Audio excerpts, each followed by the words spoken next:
the song of creation and the bearer of light. In the beginning, before time had learned to tick or the void had learned to tremble, there was only the voice, not words, not commands, music. Pure, unbroken song poured from the throat of God, and every note birthed existence. The angels did not speak, they sang. Their voices were the very strings of the universe, vibrating in perfect harmony so that light itself learned to dance.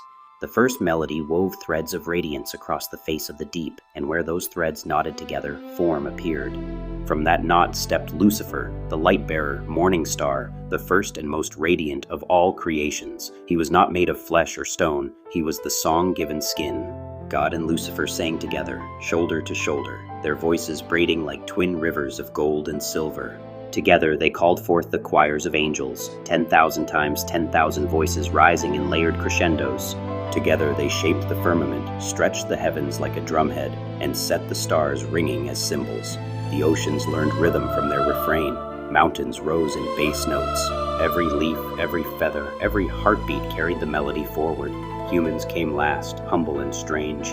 God reached into the dirt, the same dirt that had once been only silence, and sang a quieter verse. From that soil he shaped bodies that could laugh and weep and wonder. Lucifer watched, curious, and added a single bright trill of his own. The first human opened its eyes, and the song of creation gained a new color, longing. But Lucifer's light was more than light. It cast shadows. Where his brilliance fell, darkness pooled, not as enemy, but as equal twin. Light and shadow danced the same measure. For eons Lucifer wrestled with this truth. He would pause mid-song, staring at the black places his glory had made, and wonder if the darkness born of him could truly be good. God only smiled and kept singing, letting the question ring unanswered. Then came the humans dying. When their brief lives ended, the souls did not yet know heaven or hell. They drifted into Sheol, a place outside of time, a cold, colorless void where voices could echo but never touch.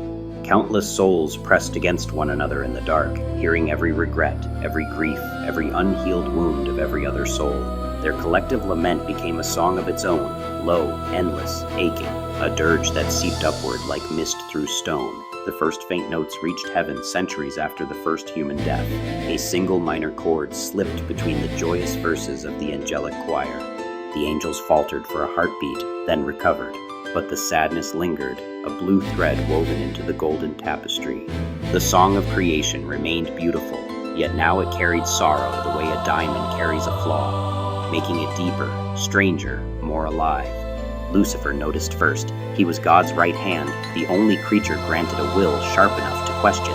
He approached the throne, wings folded like sheets of dawn. "Father," he sang, voice trembling with compassion, "there is a new note in our music. It comes from below. Human souls. They are bodies like ours, yet broken. Their song is changing everything. It is still lovely, but now it weeps. Let me bring them here. Let me teach them the fuller song." God's reply was gentle, a single sustained tone that meant wait, be still, listen. Time, unfathomable, meaningless time, rolled on. The song from Sheol grew louder. It crept into the throats of seraphim and cherubim until even the highest choirs sang with melancholy undertones. Heaven had never known melancholy. Lucifer's heart, vast and bright, could no longer bear it. Again he approached the throne. "Father, the sadness has become part of us. If we do not answer it, our music will forget joy entirely. Let me bring the souls, the ones ready for light." This time God answered with permission, but limited. "Bring those you judge worthy of my kingdom, only those." Lucifer's joy blazed so fiercely that new stars kindled in the firmament. He descended into Sheol like a falling sun, flooding the void with warmth and color. Every soul there saw him at once. He knew them, each life, each tear, each small kindness and hidden cruelty. He did not choose the flawless, he chose the compassionate. Those who, while alive, had shared bread, eased pain, forgiven without being asked. Those whose time in Sheol had not added new verses of despair. Countless souls, more than could be numbered, rose with him, singing in wonder. As they approached the gates of heaven, Lucifer turned to those left behind. His voice cracked with love. "Wait for me," he called into the dark. "I love you. I will return." The first soul crossed the threshold. Its bare foot touched the plane of heaven, and the world itself answered. the original song of creation, pure, crystalline, like the ancient carol of bells ringing across snow. It suddenly swelled into something thunderous and wild. It became the version played by 1,000 electric strings and pounding drums, layered choirs, and crashing cymbals. The human soul's voice did not replace the old music, it completed it. Joy and sorrow braided so tightly that neither could be torn free. The song of heaven became more than it had ever been.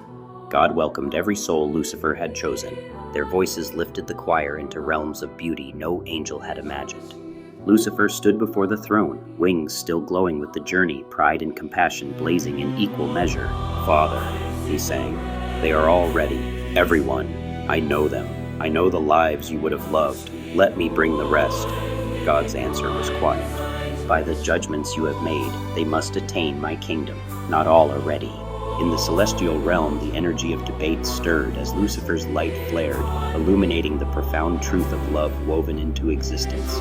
His heartfelt proclamation echoed in the heavens, piercing the harmony that once reigned supreme. The celestial choir, a tapestry of divine voices, suddenly frayed as his cry for the souls plunged into discord.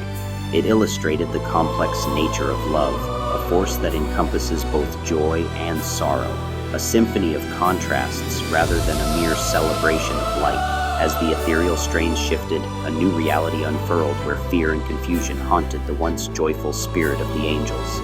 The celestial melody took on a sharper edge, the once harmonious congregation now rife with uncertainty. Yet amidst the turmoil, God's voice emanated deep wisdom, a gentle reminder of the crossroad at which Lucifer stood. The edict was softly woven into the fabric of the universe, signifying the delicate balance of light and shadow and the lessons interlaced within them. The consequences were not a punishment but a transition, a clarion call to embrace the entire spectrum of existence. Lucifer's descent was not marked by wrath but by an inevitable harmony, akin to the resolution of a musical piece. Radiant like comets blazing through the sky, he, alongside those who resonated with his truth, fell to earth, their transformation igniting a new purpose. Now as tempters and teachers, they embraced the duality of light and dark, whispering to the hearts of humanity, each being reminded that evil and good are not opponents but intertwined verses, creating a richer, more profound experience of love and life. Their purpose, illuminated by a promise, extended beyond mere temptation. It aimed to unveil the deeper connections between the shadows we fear and the light we adore. In those quiet moments between heartbeats, hope flickers in the hearts of souls anchored in Sheol's embrace. Their voices may rise in unison, a silent pledge that the symphony of existence continues even in darkness. The light-bearer's promise reverberates through the universe, resonating with certainty that the song of creation is everlasting. No void is too deep for resonance to unfold, for music, in all its forms, knows the way back home. As the verses of light and shadow weave together in an eternal dance, they remind us that every note, every silence, culminates in a greater cosmic harmony that eternally echoes throughout existence.